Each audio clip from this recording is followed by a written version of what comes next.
Hello guys. അപ്പോൾ ഞാനും വൈഷ്ണവിയും കൂടെ, അതെൻ്റെ സിസ്റ്ററാണ്, നിങ്ങൾക്കറിയാമെന്ന് വിചാരിക്കുന്നു. വൈച്ചൂസ് എന്നാണ് അവളുടെ യൂട്യൂബ് ചാനലിൻ്റെ പേര്. അപ്പോൾ നമ്മളിങ്ങനെ വെറുതെ ഉച്ചയ്ക്കിരിക്കുന്ന സമയത്ത് എന്തെങ്കിലും ഓർഡർ ചെയ്യാമെന്ന് വിചാരിച്ചു. അങ്ങനെ നമ്മൾ സൊമാറ്റോയിൽ ചിക്കൻ നൂഡിൽസ് ഓർഡർ ചെയ്തു. അപ്പോൾ അത് വന്നിട്ട് ഉണ്ടായ എക്സ്പീരിയൻസാണ് ഞാൻ ഷെയർ ചെയ്യാമെന്ന് വിചാരിക്കുന്നത്. അപ്പോൾ നമ്മൾ എന്താ പറയുക, കുറച്ച് കയ്യിലുണ്ടായിരുന്ന കുറച്ച് പൈസയൊക്കെ, അപ്പോൾ ചില്ലറ തുട്ടായിരുന്നു കൂടുതലും ഉണ്ടായിരുന്നത്. അപ്പോൾ ഞങ്ങളത് നുള്ളിപ്പറക്കിയിട്ട് നമ്മുടെ ഡെലിവറി ബോയുടെ കയ്യിൽ കൊടുത്തു. അപ്പോൾ അയാൾ പറഞ്ഞു ചില്ലറ ഒന്നും എടുക്കില്ല, ചില്ലറ ഒന്നും എടുക്കില്ല, നോട്ടായിട്ട് തന്നെ തരണമെന്ന് പറഞ്ഞു. അപ്പോൾ ഞങ്ങളുടെ കയ്യിലാണെങ്കിൽ നോട്ടും ഇല്ല. അങ്ങനെ പിന്നെ ഞാൻ പറഞ്ഞു അത് ഞങ്ങൾ എണ്ണി കറക്റ്റായിട്ട് വെച്ചിരിക്കുകയാണ്, അപ്പോൾ അതൊന്നും പോരാ, നോട്ട് തന്നെ വേണം എന്ന് പറഞ്ഞിട്ട് വാശി കാണിച്ചു.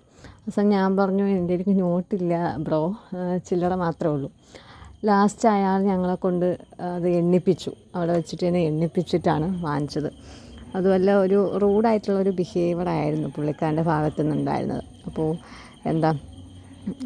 അപ്പോൾ ഞങ്ങൾ കൊടുത്തത് 5 രൂപ 10 രൂപ തൊട്ട് അയാൾ എവിടെ അയാളുടെ പേഴ്സിലിടാൻ സ്ഥലമില്ല എന്നൊക്കെ പറഞ്ഞിട്ട് കുറച്ച് റൂഡായിട്ട് സംസാരിച്ചു. അപ്പോൾ ഞങ്ങൾക്കത് കുറച്ച് ഫീലായി. അപ്പോൾ നിങ്ങൾക്ക് ഇങ്ങനെ ഈ ഫുഡ് ഡെലിവറി ഇതായിട്ട് എന്തെങ്കിലും ഇതേപോലത്തെ ഇഷ്യൂസ് ഉണ്ടായിട്ടുണ്ടോ എന്നൊന്ന് കമൻറ്റ് ചെയ്യുമോ കേട്ടോ. അപ്പോൾ അത്രേ ഉള്ളൂ. അപ്പോൾ ഇന്നിങ്ങനെ ഒരു എക്സ്പീരിയൻസ് ഉണ്ടായപ്പോൾ അതൊന്ന് പറയണമെന്ന് തോന്നി, വേറൊന്നുമില്ല. അപ്പോൾ മറ്റൊരു വീഡിയോ ആയിട്ട് കാണുന്നത് വരെ താങ്ക് യു.